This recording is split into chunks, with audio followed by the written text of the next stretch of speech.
Welcome to Isna's YouTube channel. ಇವತ್ತಿನ recipe beef malai. ಒಂದು ಪಾತ್ರೆಯಲ್ಲಿ ಬೀಫ್ ಹಾಕಿ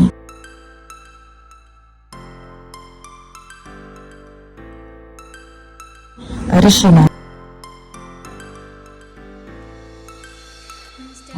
ಜಿಂಜರ್ ಗಾರ್ಲಿಕ್ ಚಿಲ್ಲಿ ಪೇಸ್ಟ್, ನೀರುಳ್ಳಿ,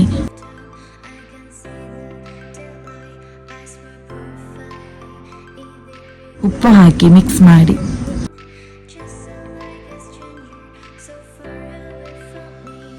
ಕುಕ್ಕರ್ನಲ್ಲಿ ನೀರು ಹಾಕಿ ವಿಜಿಲ್ ತೆಗೆಯಿರಿ.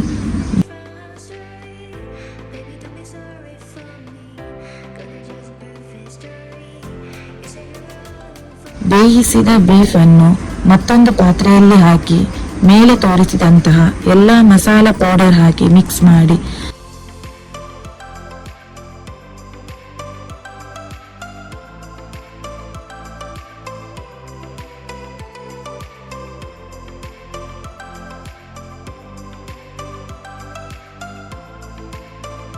ಪ್ಯಾನಿಗೆ ಆಯಿಲ್ ಹಾಕಿ ಮಿಕ್ಸ್ ಮಾಡಿ ಬೀಫ್ ಅನ್ನು ಬ್ರೌನ್ ಕಲರ್ ಬರುವ ತನಕ ಫ್ರೈ ಮಾಡಿ ನಂತರ ಸರ್ವ್ ಮಾಡಿ.